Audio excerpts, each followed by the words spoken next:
Hello, defense lovers. In this episode, we'll be covering the latest developments in the defense industry.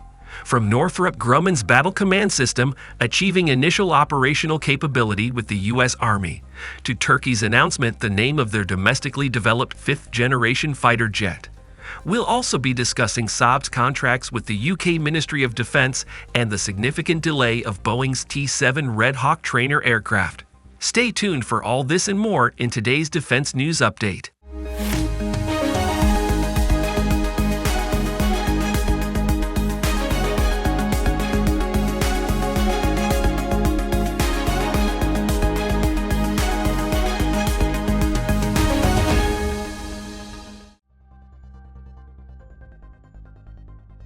Northrop Grumman's Integrated Battle Command System, IBCS, has achieved initial operational capability from the U.S. Army, which means that the system is now ready to be fielded to U.S. Army units to further support the development of the system's capabilities. IBCS is the cornerstone of the Army's air and missile defense modernization strategy, replacing the multiple current air and missile defense command and control systems with a single system. The IBCS has undergone rigorous and demanding initial operational testing and evaluation, along with numerous successful development and operational flight tests. During these assessments, the system has demonstrated its ability to deliver decision-quality fire control data across joint networks, increasing situational awareness and time for decision-making. According to Rebecca Torzone, Vice President and General Manager, Combat Systems and Mission Readiness, Northrop Grumman, IBCS has the leading role in the Army's air and missile defense modernization strategy because its ability to integrate multi-domain sensors to create fire-quality fused data enables the warfighter to quickly decide on the best shooter to defend against incoming threats. With its mature, proven, and ready capabilities, IBCS transforms and extends the battle space for the U.S. and its allies.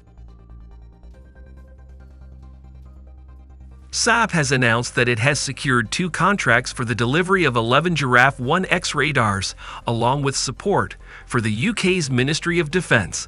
The total value of the order is 264 million Swedish kroner, and deliveries have already begun.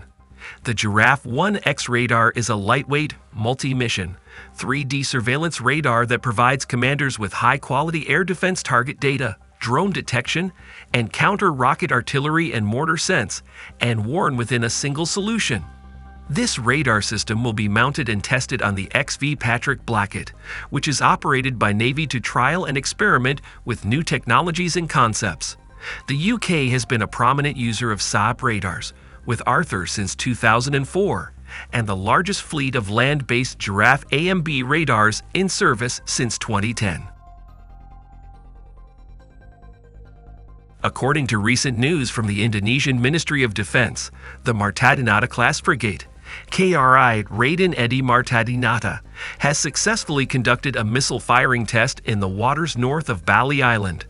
This firing test was conducted as part of the Glocesper exercise by the Indonesian Navy. The KRI Raden Edi Martadinata is the lead ship of the Martadinata-class of guided missile frigates, which are designed to replace the older Ahmad Yani-class ships in the Indonesian Navy. The ship is based on the Sigma design, a modular naval platform developed by Damen Scheld Nagel Shipbuilding, a Dutch shipbuilding company. This frigate is designed to perform a variety of naval missions, including anti-air, anti-surface, and anti-submarine warfare, as well as maritime surveillance, search and rescue, and patrol duties. With a length of 105.11 meters, a beam of 14.2 meters, and a draft of 3.9 meters, it can displace up to 2,365 tons and can reach speeds of up to 28 knots. The KRI Raden Edi has a range of 5,000 nautical miles at 14 knots. This successful missile firing test is a significant achievement for the Indonesian Navy and demonstrates the capabilities of this modern frigate in performing its primary missions.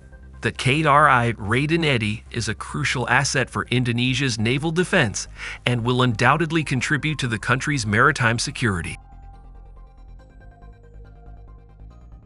Boeing's new trainer aircraft, The T-7 Red Hawk has hit a major delay, with the key milestone for the program being pushed back to 2027.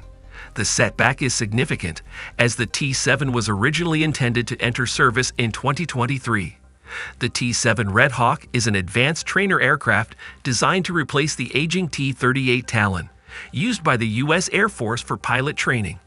The new aircraft boasts advanced technology, including a digital cockpit and sophisticated simulation capabilities, which will prepare pilots for the demands of modern combat aircraft. The delay is reportedly due to technical issues with the aircraft's engine, which have yet to be resolved. Despite this setback, Boeing remains committed to delivering a world-class trainer aircraft to the U.S. Air Force. Exciting news has come from Turkey, as President Tayyip Erdogan announces the name of the country's domestically developed fifth-generation fighter jet, the KAAN. This announcement comes after the TFX, also known as the National Combat Aircraft MMU, recently completed its first taxi test in March. With the KAAN, Turkey is making impressive strides in the field of aviation. The KAAN, developed by Turkish Aerospace Industries, KAAN is a fifth-generation aircraft that aims to replace the F-16 in the inventory of the Air Force's command. The project was launched in 2016 and is expected to be phased in starting in the 2030s. The president also highlights Turkey's growing presence in various fields, including on land, sea, submarine, air, and space, as the country continues to establish itself as a major player in the global arena. In a recent interview with Defense Turk, TUSA's helicopter deputy general manager Mehmet Demiroglu provided updates on the development of the ATAK-2 helicopter. According to Demiroglu, the ATAK-2 is a domestically designed helicopter with the exception of the engine. The helicopter is expected to be in the 10-ton class and will have armor requirements with a full cockpit and windows. The prototype that recently made its first flight may see changes during the optimization and development phase. He also mentioned that work on the naval configuration of the ATAK-2 is ongoing. In the same interview, he discussed the possibility of integrating the TS-1400 engine into the T-129 ATAK and the development of the original design T-629 ATAK helicopter. He stated that both options are being evaluated and a decision on which is more feasible and long-term is forthcoming. He hinted that TUSAS may soon introduce the ATAK 1.5, a completely domestic attack helicopter.